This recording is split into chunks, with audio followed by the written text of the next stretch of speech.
예수님께서는 이제까지 제자들에게만 2번 나타나셨습니다. 그리고 오늘 우리가 살펴본 본문 말씀은 예수님이 또다시 디베랴 바닷가에 나타나셔서 이 본문의 말씀에 보니까 제자들에게 자기를 나타내셨나니 나타내신 일이 이러하니라 라고 본문의 말씀을 시작하고 있습니다. 여기 디베랴 바다는 갈릴리 바다의 다른 이름입니다.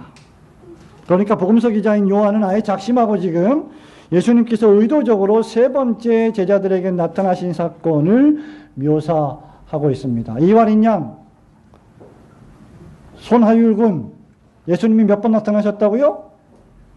한 번이요? 몇 번째?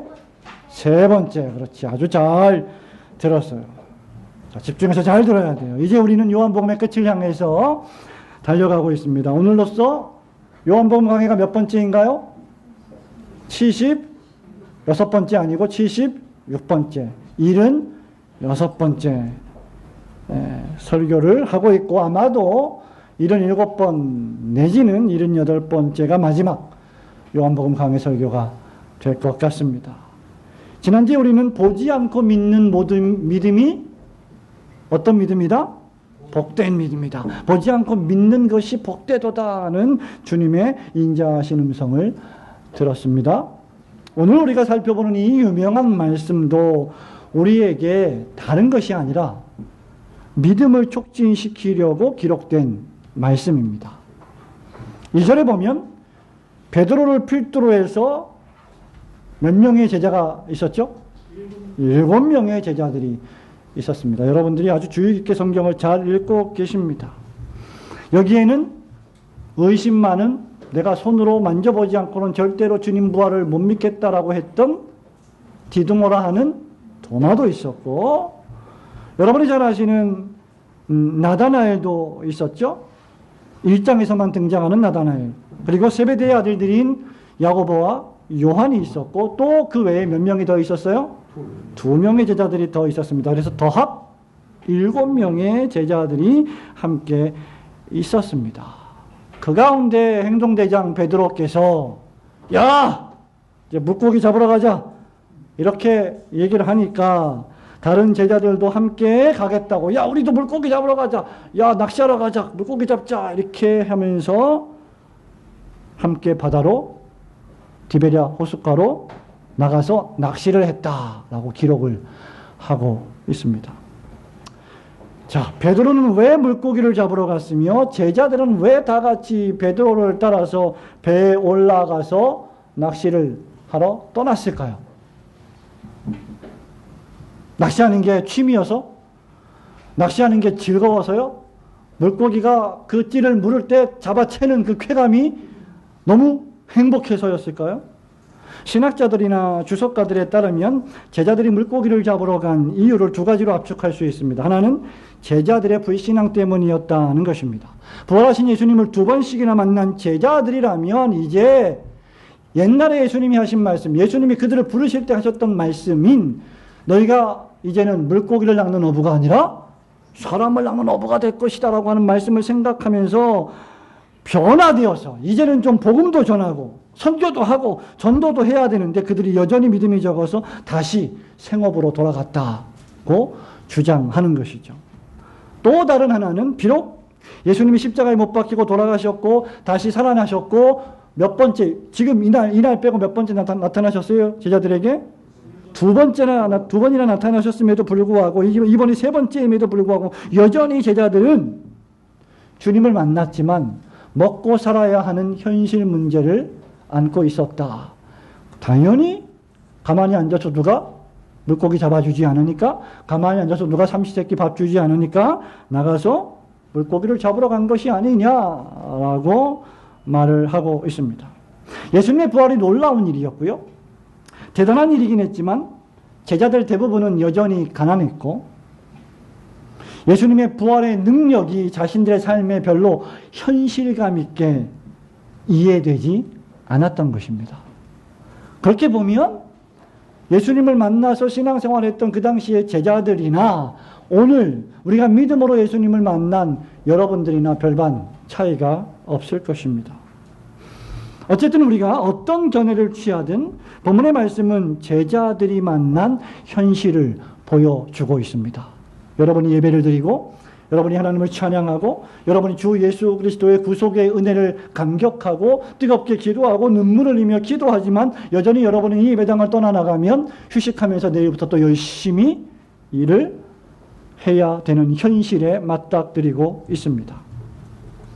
제자들의 믿음은 약했고 종종 실망하고 좌절했으며 그들은 가난했고 물고기를 잡아서 생업을 해야만 살 수 있는, 어떻게 보면 곤고하고 초라하고 어떻게 보면 무능력한 존재였습니다. 그런데 문제는 그런 물고기조차도 이 제자들의 마음을 아는지 모르는지 밤새도록 배를 타고 나가서 물고기를 낚았는데 성경에 보니까 결과가 어때요? 한 마리도, 신기하게도 한 마리도 잡지 못했습니다. 빈손입니다. 빈손. 그야말로 빈잔 아니고 빈손. 밤이 맞도록 수고했고 이제 지금 날이 새어가고 있어요. 어느덧 새벽이 다가오고 있습니다. 그런데 한 마리도 잡지 못했던 것이죠. 수치스러운 일이 아닐 수 없습니다. 수치스러움을 떠나서 실망스러운 일이 아닐 수 없습니다. 몇 명이 나갔어요? 7명이나 나가갖고 그 중에 한 사람이라도 잡아야 될 거 아닙니까? 여러분, 배 타고 나가서 낚시를 하는 사람들을 여러분이 아시면 낚시는 한 명이 하는 게 아니에요. 한 배를 잡아다 12명, 20명이 타고 나가서 각자 낚싯대를 던집니다. 그 중에 어떤 사람은 고기를 잡는가 하면 어떤 사람은 못 잡을 수도 있어요. 다 잡을 수도 있지만 다 못 잡을 수도 있습니다. 그런데 놀랍게도 이 7명은 한 마리도 잡지를 못했습니다. 그런 제자들을 바라보시면서 그리스도 예수께서 지금 갈릴리 호숫가의 해변에 서 계신 겁니다. 그러니 지금 예수님과 이 제자들이 타고 있는 배의 거리가 그닥 멀지 않았다는 것을 알 수가 있지요. 여러분, 이 말씀이 우리에게 주시는 교훈이 무엇입니까? 인간의 무능력의 한가운데 절대하신 능력의 주님이 서 계시다는 겁니다. 예수를 믿는 우리의 신앙은 항상 이 싸움이에요. 무능력한 나를 보는 것이 아닌 능력의 주님을 바라보는 것 말입니다. 아멘. 그리고는 제자들에게 이렇게 물으시죠. 너희에게 제자가 있느냐? 아니고 뭐가 있느냐? 물고기가 있느냐? 고기가 있느냐? 너희에게 고기가 있느냐? 이렇게 묻고 계십니다. 여러분, 이 질문 한번 따라해 보실까요? 너희에게 고기가 있느냐? 여러분 집에 고기 많이 갖고 계십니까? 냉동실에 한우 있습니까? 갈비 있습니까? 우리 예수님이 다른 걸 물어보시는 게 아니라 야, 너희들에게 고기가 있냐? 이렇게 물어보십니다. 여러분, 이 말씀은 우리에게 무엇보다도 피조물을 향한, 특별히 당신의 제자들을 향한 예수님의 절대하신 능력을 보여주시는 말씀입니다. 4절, 5절, 6절 같이 읽어볼까요? 날이 새어갈 때에 시작. 날이 새어갈 때에 예수께서 바닷가에 섰으나 제자들이 예수를 알지 못하니라. 예수께서 이르시되 얘들아 너희에게 고기가 있느냐? 대답하며 아니하니라. 이르시되 그물을 내 오른편에 던지라. 그리하면 살리라 하시니 이에 던졌더니 물고기가 나와나 그물을 들 수 없더라. 여러분, 이 말씀을 읽으실 때 그냥 야, 이게 글씨고 이게 검정색 글씨고 빨간색은 예수님 말씀이고 하얀색은 종이구나 이렇게 읽지 마시고 상상을 해보세요.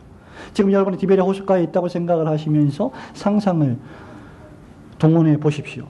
우리는 우선 이 장면에서 의심의 여지 없이 사람의 능력 없음을 보고 있습니다.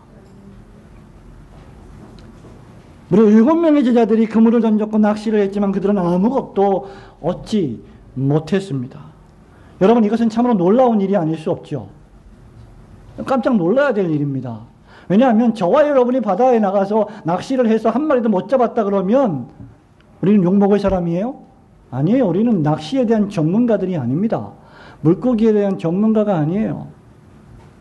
그런데 이 지금 디베랴 호수에 나갔던 사람들은 전직 뭐예요? 어부들이에요. 뿐만 아니라 갈릴리에서 물고기가 가장 잘 잡히는 시간이 언제인지, 그 시간이 바로 밤 시간이었다는 것을 너무나 잘 알고 있던, 그 시대의 문화와 그 시대의 지리와 환경을 너무나 잘 알고 있던 정통한 사람들이었습니다. 이 사람들이 누굽니까? 뱃사람, 바닷사람. 그러니까 바다 이야기만 나오면, 또 물고기 이야기만 나오면, 낚시 이야기만 나오면 3박 4일 동안 수련회를 할 수 있는 사람들, 전문가들이에요. 그래서 여러분이 모르는 거 얘기하면 잘 모르잖아. 그러나 여러분이 전문가인 것들 얘기하면 밤새도록 얘기할 수 있습니다. 베드로가 그랬습니다. 전직 디도모라는 도마도 역시 어부였습니다. 야고보와 요한도 베드로와 함께 늘 물고기를 잡던 어부들이었습니다. 그런데 그런 이들이 밤이 새도록 단 한 마리 물고기를 잡지 못했다는 사실, 뭔가 이상하지 않습니까? 그런 그들에게 예수님이 바닷가 해변에 서 계십니다. 그리고 말씀하십니다. 뭐라고 말씀하세요? 뭐라고 물으셨어요? 피곤하시죠? 5절에 얘들아 너희에게 고기가 있느냐. 여기 얘들아 라고 하는 이 말은 아주 친근한 말이에요. 다른 말로 하면 hey friends 이런 말이에요. 친구들아, 야 얘들아, 어이 이 녀석들아, 아이들아, 이런 뜻입니다. 고기로 번역된 헬라어 단어, 고기가 있느냐라고 할 때 고기로 번역된 헬라어 단어 프로스파기오는 그저 한 끼 식사할 분량의 고기를 말합니다. 일반적으로. 또는 특별히 빵이나 유대인들의 주식이었던 빵이나 한 마리의 물고기 정도. 한 마리의 물고기가 엄청나게 큰 사실은 식사가 될 수 있죠. 이게 고기예요. 그런데 헬라어 부정어인 메가 앞에 붙어 있습니다. 그래서 엄격하게 번역을 하면, 정확히 번역하자면 야 이 친구들아 너에게 먹을 게 없지? 이 말입니다. 너에게 먹을 게 있느냐? 너에게 고기가 있느냐? 이 말은 너에게 지금 고기가 없지? 내가 알고 있다. 없지? 이 말이에요. 아무것도 잡지 못했지? 이 말입니다. 편집사님 표현대로 하면 빈손이지? 이 말이에요. 아무것도 없는 거예요. 말하자면 우리 주님은 제자들의 상황을 너무나 잘 알고 계십니다. 여러분은 여러분 자신이 여러분을 잘 알고 있다고 생각하지만 사실은 내가 내 자신을 모를 때가 얼마나 많습니까? 내가 나를 잘 아는 것보다 우리 주님께서 나를 더 잘 알고 계시는 분이십니다. 주님은 제자들의 문제가 무엇인지를 아십니다. 그리고 뿐만 아니라 그 문제를 즉시 해결해 주십니다. 잘 생각해 보셔야 돼요. 왜 우리 주님이, 이제 설교가 궁극적으로 결론에 이르르면 왜 이 문제를, 이 제자들이 만난 문제를 주님이 해결해 주고 계신가를 바라보아야지, 문제 해결만 해 주신 것만 바라보면 우리는 영원토록 계속 지상에서 축복만 기도하고 생각할 사람들입니다. 그물을 배 오른편에 던지라 그리하면 얻으리라고 명령하십니다. 제자들은 즉시 순종했고 그 결과 고기가 많이 잡혀서 들 수 없을 정도로 잡혔습니다. 그러나 그물이 찢어지지는 않았어요. 놓치지 않았습니다. 잘 잡다가도 마지막 순간에 채를 뜰 때 놓치는 경우 상당히 많지 않습니까? 여러분, 이 장면은 우리 주님의 위대하신 능력을 웅변적으로 보여주고 있습니다. 밤이 맞도록 수고했지만 전혀 아무것도 변화시킬 수 없었던 제자들과는 달리 예수님의 말씀 한마디를 통하여서 상황이 완전히 변화되는 것을 제자들은 경험했습니다. 말하자면 예수님의 음성에 제자들도 순종했고, 말하자면 예수님의 그 명령에 물고기들도 순종했던 것입니다. 제자들은 이 사건을 통해서 그리스도 예수를 떠나서는 아무것도 할 수 없는 자들이 될 터였습니다. 우리 장로님께서 기도하신 대로 나를 떠나서는 너희들이 아무것도 할 수 없다는 것을 끊임없이 교훈시키시려는 것이 주님의 목적입니다.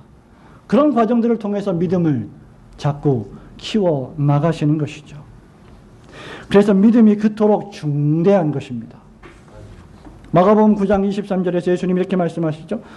예수께서 이르시되 할 수 있거든이 무슨 말이냐, 믿는 자에게는 능치 못할 일이 없느니라 하고 했습니다. 누가복음 5장 4절 5절 6절 이렇게 기록합니다. 예수님께서 제자들을 부르실 때 하신 말씀이죠. 말씀을 마치시고 시몬에게 이르시되, 베드로에게 이르시되 깊은 데로 가서 그물을 던져라. 그 찬송 알죠? 깊은 데로 가서 그물을 내려 고기를 잡으라. 시몬이 대답하여 이르되 선생님, 우리들이 밤이 새도록 수고하였으되 잡은 것이 없지만 말씀에 의지하여 내가 그물을 내리리이다 하고, 그렇게 하니 고기를 잡은 것이 심히 많아 그물이 찢어지는지라. 그래서 이 사건과 지금 요한복음 21장의 사건은 별개의 사건이라고 학자들은 주로 보고 있습니다. 예수님께서 베드로와 야고보와 요한을 제자로 부르시는 장면이었죠. 그때 필요했던 것이 무엇입니까? 말씀에 의지하여 그물을 내리는 것이었어요. 물고기 잡는 어부에서 사람을 낚는 어부들이 될 터였는데, 그런 이 사람들에게 가장 필요했던 것은 예수 그리스도에 대한 전적인 순종입니다. 주님은 지금 제자들에게 친절하게 요한복음 21장에서 믿음과 순종을 가르치고 계시는 것입니다. 사랑하는 성도 여러분, 실로 저와 여러분이 하는 노력은 귀중함에도 불구하고 참으로 안타깝고 측은하기 짝이 없지 않습니까? 우리가 열심히 일하고 열심히 노력함에도 불구하고 사실 우리가 맺는 열매는 너무나 작고 초라해 보입니다. 인간을 보십시오. 2000년 동안, 6000년 동안 인간은 정치를 논했고, 그죠? 이방 신들을 부르고 수많은 종교를 만들어냈고 수많은 신들을 만들어내서 그 신들에게 기도하고 있지만, 이념과 사상을 외치고 교육과 철학을 논하지만, 우리가 살고 있는 이 세상이 과연 점점 더 나아지고 있다고 장담할 사람이 누가 있겠습니까? 살아가는 삶이 조금 편리해졌을지는 몰라도 과연 우리의 삶이, 우리의 삶의 질이, 우리의 삶의 행복이 과거보다 더 좋아졌을 것이라고 장담할 수는 없을 것입니다. 사람들은 밤이 맞도록 노력하고 애쓰지만 어떤 경우에 더욱 문제만 일으키고 있습니다. 수없이 정권이 바뀌고 수없이 대통령이 바뀌고 수없이 국회의원들이 바뀌지만 여전히 문제는 계속 벌어지고 있습니다. 그러므로 그 이유는 인간이 죄인이라고 하는 이 사실 한 가지밖에 없다는 것을 우리는 깨달아야 합니다. 죄인된 인간이 하는 일은 무력하기 짝이 없습니다. 그러나 하나님께서 하시면 모든 것이 능치 못할 일이 없습니다. 아멘. 여러분이 10년 동안 또는 30년 동안 50년 동안 신경을 써서 노력을 기울여서 해야 할 일이 있다면 우리 주님은 단 1시간만이라도 그 일을 하실 수 있는 분이십니다. 그게 그리스도와 우리의 차이이죠. 사람의 마음을 바꾸기 위해서 그토록 애를 써도 안 되는 일을 우리 주님은 순식간에 하실 수 있는 분이십니다. 인간에게는 임파서블 미션도 하나님이 하시면 가능한 미션이 되는 거예요. 톰 크루즈가 언제까지 그 임파서블 미션을 할지 모르겠습니다만은 크루즈도 배가 나와요. 그 멋진 톰 크루즈도 늙어갑니다. 계속해서 그 일을 할 수 없고 007도 계속해서 그 일을 할 수 없어요. 자꾸 바뀌잖아요. 그러므로 신자가 할 일은 전능하신 하나님을 굳게 믿고 그분께 순종하는 일뿐입니다. 오늘 본문 말씀에서 인간과 자연을 통치하시고 다스리시는 주 예수 그리스도의 전능하심을 보고 예수님을 참되게 경배하시는 성도들이 되시기를 축원합니다. 아멘. 두 번째로 이 너희에게 고기가 있느냐, 이 말씀은 사랑하는 당신의 제자들을 향한 예수님의 사랑과 자비의 실천을 보여주고 있습니다. 10절부터 13절 말씀 같이 읽어볼까요? 예수께서 이르시되 시작. 예수께서 이르시되 지금 잡은 생선을 좀 가져오라 하시니 시몬 베드로가 올라가서 그물을 육지에 끌어올리니 가득히 찬 큰 물고기가 153마리라. 이같이 많으나 그물이 찢어지지 아니하였더라. 예수께서 이르시되 와서 조반을 먹으라 하시니 제자들이 주님이신 줄 아는 고로 당신이 누구냐 감히 묻는 자가 없더라. 예수께서 가셔서 떡을 가져다가 그들에게 주시고 생선도 그와 같이 하시니라. 아멘. 여러분, 이 놀라운 장면 앞에 요한은 즉시 이분이 그리스도 예수이심을 알았습니다. 그래서 7절에 보면 예수께서 사랑하시는 그 제자가 베드로에게 말합니다. 야, 베드로야, 주님이시다. 야, 부활하신 주님이 또 우리에게 나타나셨다. 이렇게 말한 것이죠. 그러자 베드로가, 이 행동대장 베드로가 어떻게 해요? 즉시 벗고 있다가 주님이라 하는 말을 듣고 겉옷을 들쳐 입은 후에 바다로 뛰어 내려서 주님을 향하여 헤엄쳐 갔을 것입니다. 만약에 수영을 할 목적이었다면 겉옷을 두르지는 않았을 거예요. 거추장스러우니까. 이 말은 그리스도를 참되게 맞이하기 위하여, 경배하기 위하여, 예의를 갖추기 위하여 겉옷을 입었을 것으로 추측이 됩니다. 베드로는 주님이시라는 말을 듣고 주님을 보았고 알았고 주님에게 합당한 예를 표하기 위하여 급히 겉옷을 입은 것이죠. 요한은 냉철했고 이성적이었습니다. 베드로는 정열적이었고 급했고 행동파였습니다. 그래서 베드로는 다른 제자들이 낑낑대면서 물고기를 153마리, 그것도 어떤 물고기였어요? 큰 물고기. 잘하시네요. 어떻게 잘하시죠? 자잘한 물고기가 피레미가 아니라 큰 물고기. 큰 물고기 153마리나 작은 배에 끌고 오는데 베드로 혼자 막 수염 쳐가지고 수염을 쳤대요. 수염을 쳐가지고 헤엄을 쳐서 육지로 올라왔습니다. 육지에 올라보니까 뜻밖의 주님이 숯불을 피워놓고 생선도 있었고 떡도 있었습니다. 이미 주님이 제자들을 먹이려고 준비를 하고 계셨던 거예요. 아침을, 조식을, 우리 성경에 조반이라고 번역이 되어 있죠. 조식을, 브렉퍼스트를 지금 만들어 놓고 계신 것이죠. 그때 주님이 또 말씀하십니다. 야, 지금 잡은 생선을 좀 가져오라. 왜? 싱싱하잖아요. 지금 잡은 게 얼마나 싱싱합니까? 그러자 또 베드로가 행동하지요. 육지에서 그물을 끌어올려서 예수님께 생선 몇 마리를 갖다 드리고 그 물고기를 세어보니 무려 몇 마리라고요? 153마리. 그럼 어떻게 알겠어요? 이거 물고기를 세어봤으니까. 알겠죠? 그냥 대중, 어른 짐작 잡아서 153마리라고 알 수 있었겠어요? 센 겁니다. 그리고 그 가운데 물고기 몇 마리를 숯불 위에 올려놓고 예수님은 지금 요리를 하고 계십니다. 제자들이 물고기를 세는 동안에.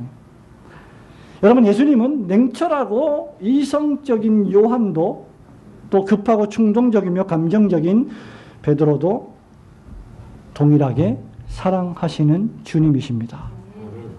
사실 이것이 본문의 초점이에요. 밤새도록 지친 제자들을 먹이기 위해 아침을 준비하시는 자상한, 어떻게 보면 어머니 같은 분이십니다. 우리 예수님이 셰프가 되신 거죠. 이것이 본문의 초점인데 사실 사람들은, 적지 않은 사람들은 여기 153, 153마리, 153이라고 하는 이 153마리의 물고기 숫자에 더 큰 관심을 보였습니다. 그래서 쓸데없이 그들은 이 물고기의 153마리의 숫자를 흥미로워했고 이 153이라는 숫자가 어떤 의미를 담고 있는지를 추적하고 설명하기 위해서 많은 연구를 했습니다. 평범한 이론은 이렇습니다. 어떤 이들은 제자들이 7명이 각자가 잡았던 그 물고기를 팔기 위해서 나누려고 물고기를 셌을 것이다. 그럴듯하게 말하지요. 또 다른 사람은 밤새도록 물고기를 잡아도 한 마리도 못 잡았는데 갑자기 너무나 많은 물고기가 순식간에 잡힌 나머지 놀라서 신기해서 얼마나 잡았나 한번 세어보자. 세어봤더니 153마리였다라고 말하기도 합니다. 하지만 이런 일상적이고 어떻게 보면 평범한 생각은 너무나 평범해서 호기심 많은 사람들을 만족시키지 못하죠. 또 사람들이 연구합니다. 그래서 또 다른 사람들은 당시 전 세계에 존재했던, 전 세계 바다에 존재했던 물고기의 생선의 종류가 153종류였다. 그것도 학계 연구를 가지고 얘기하는 거예요. 뭐 근거가 없는 얘기는 아닙니다. 분명 근거가 있어요. 그래서 이 제자들이 물고기를 끌고 온 것은 모든 사람을 주께로 끌고 오는 열매 맺는 선교의 행위였다. 이렇게 꽤 그럴듯하게 설명을 합니다. 이런 거 다 설명해야 되니까 목사가 얼마나 힘들겠어요. 초점이 그게 아닌데 지금.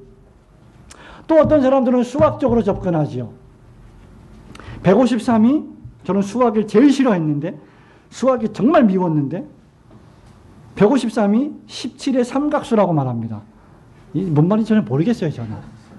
수학을 전공하신 분은 뭐 너무나 잘 알 거 아니겠어요? 성주원군 삼각수, triangular number. 영어로. 몰라요. 하여튼 잘 몰라. 삼각수. 물 마시는 물이 아닙니다. 숫자입니다. 그러니까 1부터 여러분, 1, 2, 3, 4, 5, 내가 안 해봤어요. 안 해봤는데, 틀릴 수도 있는데, 1부터 17을 더하면 153이 된다는 겁니다. 1 더하기 2 더하기 2, 3, 1 더하기 2 더하기 4, 딱 17까지 더하면 1부터 17까지 다 더하면 153이래요. 그게 삼각수래요. 거기에 기초해서 여러분 잘 아시는 어거스틴은 삼각수 17은 10 플러스 7인데, 그죠?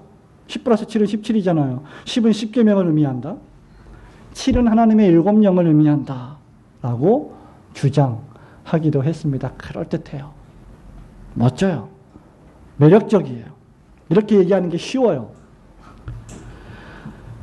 또 어떤 사람들은 오병이어의 기적을 상징한다라고 주장하기도 했습니다. 왜냐하면 주님이 5,000명을 먹이실 때 떡 5개로 먹였다 그랬어요. 그리고 몇 광주리가 남았어요? 12광주리. 5 더하기 12는 17. 삼각수라는 거죠. 기가 막힙니다. 하지만 이 모든 주장들은 다른 병행 구절도 없고 제가 늘 말씀드리지만 또 다른 성경의 지지를 받지도 못하며 이 사건의 의도와 크게 연결되지도 않습니다. 따라서 153이라는 숫자에 지나친 호기심을 갖는 것은 바람직하지 않습니다. 다만 그물이 찢어질 정도로 많은 풍성한 물고기를 잡게 해 주신 것은 이제 이 제자들이 예수님의 약속과 가르침을 따라서 전 세계적으로 더 많은 사람을 낚을 어부가 될 것을 상징하는 것 정도로 생각해야 할 것입니다. 중요한 것은 지금 주님께서 밤새도록 수고하고 애쓴 제자들을 먹이신다는 거예요. 13절에서 예수님은 저희들에게 떡을 손수 주셨습니다. 그리고 생선도 잘 구워서 주셨습니다.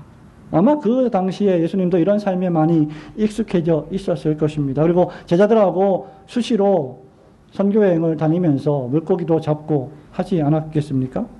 이는 제자들의 믿음을 견고하게 하시기 위한 주님의 섬세한 행동이셨습니다. 유난히 어떤 사람들 가운데는 배가 고프면 아무것도 안 되는 사람이 있어요. 그런 사람들에게 아무리 좋은 말씀을 해줘도 안 들어옵니다. 왜? 배가 고파요, 지금. 그러면 밥을 먹여야 돼요. 주님은 제자들을 안심시키고 그들을 먹이며 그들에게 사명을 맡기시기 전에 먼저 육신적인 필요들을 채워주시고 만족하게 하셨습니다. 여러분, 21장 15절 같이 한번 읽어볼까요? 21장 15절 시작.